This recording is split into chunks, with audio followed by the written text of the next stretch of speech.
Morning girls. मैं doctor Navita Srivastava से आचार्य गृह विज्ञान राशि कन्या महाविद्यालय सरवाड़। गर्ल्स, आज की वीडियो में अपन पढ़ेंगे जल प्रदूषण के बारे में। अपन देखते हैं जल प्रदूषण के बारे में अपन इतनी बातें करते हैं तो हम देखेंगे जल प्रदूषण क्या होता है और जल प्रदूषण के कारण उसका क्या प्रभाव पड़ता है। तो जब जल के रंग, रूप, गंध, स्वाद में परिवर्तन हो जाता है और उसमें से जब दुर्गंध आने लगती है, स्वास्थ्य अरुचिकर होता है, तो इसे हम जल प्रदूषण कहते हैं। हम कहते हैं ये जल प्रदूषित हो गया है, क्योंकि इसमें प्रदूषक पदार्थ जो होते हैं वो अधिक मात्रा में मिलकर जल की जो स्वाभाविक गुणता होती है, गुणवत्ता को नष्ट कर देते हैं। ऐसे जल में घुलित और अघुलित दोनों ही प्रकार की अशुद्धियाँ पाई जाती हैं।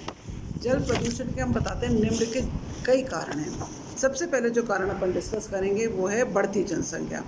बढ़ती जनसंख्या के कारण क्या हो रहा है, गांव शहर में बदल रहे हैं। शहर के कचरे, गंदे पानी, मानव एवं पशु पक्षी का मल मूत्र आदि सीधे ही नदी नहर में डाल दिए जाते हैं, जिससे हमारा जल क्या होता है, प्रदूषित हो जाता है, खराब हो जाता है। बड़े बड़े नगरों के किनारे से जो भी नदियाँ निकलती हैं उसमें शहर की गंदगी के साथ ही औद्योगिक कचरा भी डाल दिया जाता है। गंगा, यमुना और अन्य नदियों के प्रदूषण का मुख्य कारण भी यही है।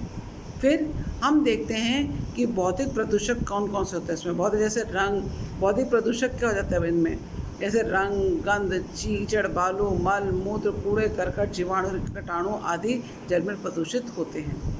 रासायनिक प्रदूषक कौन से होते हैं, जैसे कल कारखानों या उद्योगों का कचरा हुआ, जिसमें गैस, अम्ल, क्षार तथा अन्य विषैले पदार्थ विद्यमान होते हैं और ये सीधे ही नदी अथवा नहर में बहा दिया जाता है, जिससे कि जल प्रदूषित हो जाता है। स्थिर जल, एक वो जल होता है जो स्थिर ही रहता है, जैसे तालाब, कुआं, झील आदि का जल। इसमें प्रदूषण शीघ्र हो जाता है, क्योंकि ऐसे जल में एल्गी, कृमि, घोंघा और अन्य प्रकार के जो होते हैं जीव वो पनप जाते हैं और जल के रंग व गंध को बदलकर दुर्गंधपूर्ण बना देते हैं। कूड़े करकट और शव बहाने से कई बार क्या होता है, नदी तथा सागर का जल गतिमान होता है, जिसके कारण में स्वयं ही जल के शुद्धिकरण की प्राकृतिक क्षमता होती है। इससे इनका जल प्रदूषित नहीं होता है। परंतु जब इसमें कूड़े करकट को डाल दिया जाता है, जानवरों के शवों को बहा दिया जाता है, तो शहर की गंदगी और को नदी में डाल दिया जाता है, तो अनंततः इसकी जल भी सीमा से अधिक प्रदूषक पदार्थ के मिल जाने से धीरे धीरे प्रदूषित हो जाता है। यही कारण है कि गंगोत्री से निकलने वाली गंगा का निर्मल, शीतल एवं स्वच्छ जल कानपुर तथा बनारस तक आते आते पूर्ण रूप से दूषित हो जाता है। कई बार क्या होता है, हम विभिन्न मानवीय जो क्रियाकलाप के कारण भी जल दूषित हो जाता है, जैसे नहाना, जानवरों को नहलाना, गंदे वस्त्र, बर्तन धोने आदि से भी प्रदूषित हो जाता है जल और पीने योग्य नहीं रहता है। कई बार क्या होता है, जल का जमाव हो जाता है। अधिक दिनों तक जल जमा रहने से क्या होता है, मच्छर, मक्खी, कृमि और अन्य प्रकार के जीवाणु, रोगाणु जो भी उत्पन्न होते हैं उनका उत्पन्न होने का भय रहता है और जल जमाव के कारण उसकी उत्पादकता है उस पर बुरा असर पड़ता है। फिर है भूमिगत जल। कई बार क्या होता है, कुआं, झील आदि कम गहराई में अव्यवस्थित होते हैं, तो शीघ्र ये प्रदूषित हो जाते हैं, क्योंकि वे भूमि से 200 फीट तक के अवशिष्ट पदार्थों को सोख सकते हैं। फिर कीटनाशक, उर्वरक आदि। कई बार क्या होता है, कृषि में उपयोग लिए जाने वाले कीटनाशक उर्वरक पदार्थ से भूमि के साथ साथ जल भी दूषित होता है। कृषि फार्म, घरों, अस्पतालों, गलियों तथा अन्य स्रोतों से डीडीटी जल मार्गों में जा मिलती है, क्योंकि इनका जैव विघटन नहीं हो पा रहा है। अतः यह मूल रूप से ही छोटे जीवों जैसे इत्यादि से होते भोजन श्रृंखला के उच्च जीवों, मछलियों आदि के माध्यम से मनुष्य के शरीर तक जा पहुंचती है। इतना ही नहीं, कई बार क्या होता है, प्रदूषित पदार्थों के प्रयोग से बहुत सी मात्रा से डीडीटी मानव शरीर में पहुंच जाती है और इसकी डीडीटी तथा इसके पदार्थ जो होते हैं एंड्राइन और लेंडेन और जो एल्ड्रिन आदि जो प्रदूषक पदार्थ जो होते हैं का संचय स्तर भूमि पर सबसे अधिक हो जाता है। ऊष्मीय प्रदूषण। ऊष्मीय प्रदूषण के कारण भी जल प्रदूषित होता है, खासकर जब विभिन्न रिएक्टर के अति तापन के कारण ही के लिए जलाशय, झील के जल का प्रयोग किया जाता है। हम देखते हैं कि औद्योगिक जल, कल कारखानों के अतिरिक्त वाष्प व परमाणु शक्ति चालित विद्युत उत्पादक संयंत्रों द्वारा भी बहुत अधिक मात्रा में ऊष्मीय प्रदूषण होता है। ऊष्मा संयंत्रों में द्रवणियों के शीतलीकरण के लिए प्राकृतिक जल की बहुत अधिक मात्रा का उपयोग किया जाता है। इसमें कोई दो मत नहीं है कि एक परंपरागत या रूढ़िमत संतों की तुलना में परमाणु ऊर्जा चालित संयंत्र 40 से 50% अत्यधिक अपशिष्ट ऊष्मा की उत्पत्ति करते हैं। फिर है तेलीय प्रदूषण। कई बार क्या होता है, औद्योगिक कल कारखानों से नदी, जलाशय, झील, झरना, समुद्र तथा अन्य जल स्रोतों में तेल अथवा तैलीय पदार्थ के मिलने से तेल प्रदूषण होता है। इससे सबका अच्छा कोई उदाहरण कोई दूसरा नहीं हो सकता कि अमेरिका की क्वाहोगा नदी, जो कि क्वीनलैंड से होती हुई एरी झील में जा मिलती है। यह नदी तेल प्रदूषण से इतनी अधिक प्रदूषित हो चुकी थी कि एक बार इसमें आग तक लग गई थी। इसी कारण इस नदी को ज्वलनशील नदी भी की संज्ञा दी गई है। समुद्र के किनारे खोदे गए तेल कुओं से लीकेज के कारण भी तेल प्रदूषित हो जाता है। अब हम पढ़ेंगे जल प्रदूषण के दुष्प्रभाव क्या होते हैं। प्रदूषित जल का प्रयोग न केवल मनुष्य के लिए हानिकारक होता है, बल्कि जीव जंतु, पेड़ पौधे एवं जलीय जीवों के लिए भी घातक होता है। कई बार क्या होता है, विभिन्न अपशिष्ट पदार्थों और भारी स्रावों के मिलने से जल में अनेक भौतिक, रासायनिक तथा जैविक परिवर्तन आ जाते हैं। ये परिवर्तन किसी न किसी रूप में हानिकारक साबित होते हैं। सुविधा की दृष्टि से जल प्रदूषण के कुप्रभाव को निम्न भागों में बांटा जा सकता है ताकि क्रमवार इनका अध्ययन किया जा सके। मनुष्यों पर प्रभाव, पेड़ पौधों पर प्रभाव, पालतू पशुओं एवं अन्य जंतुओं पर प्रभाव और अन्य प्रभाव। इसमें सबसे पहले हम पढ़ेंगे मनुष्यों पर प्रभाव। जल प्रदूषण के कारण मनुष्य का स्वास्थ्य बुरी तरह से प्रभावित होता है। जल मानव पर्यावरण का एक अभिन्न अंग है। ये हमारी मूलभूत आवश्यकता को पूर्ति करता है, जिसके बिना बहुत दिनों तक हम अधिक जीवित नहीं रह सकते हैं। सभी मनुष्य जीवन आवश्यक क्रियाओं के लिए जल पर निर्भर करता है।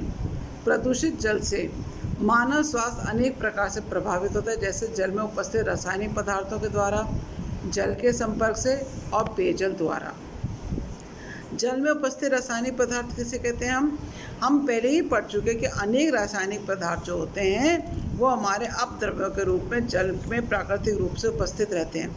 यदि इन रासायनिक पदार्थों की मात्रा आवश्यकता से अधिक होगी तो उसका मानव स्वास्थ्य पर बुरा और घातक प्रभाव पड़ता है। जैसे अगर जल में फ्लोराइड ज़्यादा उपस्थित होगा तो दांतों के स्वास्थ्य के लिए हानिकारक हो जाता है। फ्लोराइड युक्त जल से दांत सड़ जाते हैं, उनमें डेंटल कैरीज हो जाती हैं, मतलब एक तरह से घाव से होने लगते हैं। और कई बार हम देखते हैं कि भूमिगत जल में कार्बोनेट बहुत अधिक मात्रा में उपस्थित रहता है और एक कार्बोनेट युक्त जल ग्रहण किया जाता है तो यदि इसमें लोहे की अधिकता रहती है तो बदहज़मी हो जाती है और कब्ज़ हो जाता है। कई बार क्या होता है कि हम देखते हैं कई बार रेडियो एक्टिव, जिसे हम कहते हैं रेडियोधर्मी पदार्थ भी जल में प्राकृतिक रूप से घुले रहते हैं। कुछ रेडियोधर्मी पदार्थ हमारे परमाणु परीक्षणों के द्वारा जल में बहा दिए जाते हैं और ये हमारे मानव स्वास्थ्य के लिए बहुत ही अत्यंत घातक होते हैं। और ये रेडियोधर्मी पदार्थ पेयजल के माध्यम से मनुष्य के भीतर प्रवेश कर जाते हैं और गुर्दे, यकृत तथा मस्तिष्क को बुरी तरह से प्रभावित कर जाते हैं। कई बार क्या होता है, कृषि के जो अपशिष्ट और कचरों के साथ बहकर आए नाइट्रेट्स पेयजल द्वारा शरीर में पहुंचकर नाइट्राइट्स में परिवर्तित हो जाते हैं और ये रक्त के होमोग्लोबिन के साथ संयुक्त होकर रक्त की ऑक्सीजन की जो मात्रा होती है उसमें कमी ला देते हैं, जिसके कारण रक्त में कार्बन डाइऑक्साइड की मात्रा में बढ़ोतरी आती है और हमारा रक्त विषाक्त हो जाता है। और रक्त की विषाक्तता के कारण अनेक लोगों की मृत्यु तक हो जाती है। बालक विशेष रूप से इस रोग के कारण असमय ही काल के ग्रास बन जाते हैं। हम देखते किसान कई बार अधिक अन्न उपजाने के लालच में आवश्यकता से अधिक उर्वरकों, कीटनाशकों, पेस्टिसाइड आदि का उपयोग करते हैं। इनमें डीडीटी, पारा, शीशा एवं अन्य हानिकारक पदार्थ उपस्थित होते हैं जो निम्नतर जीवों से होते भोजन श्रृंखला के द्वारा अनंतर मनुष्य शरीर में पहुंच जाते हैं। इनका स्वभाव संचयी होने के कारण शरीर में सांद्रता बढ़ जाती है और फलतः मनुष्य के स्वास्थ्य पर बुरा प्रभाव पड़ता है। अगर हम ये भी देखते हैं कि पेयजल की दृष्टि से शीशा मिला हुआ अगर जल स्वास्थ्य के लिए अत्यंत ही घातक होता है।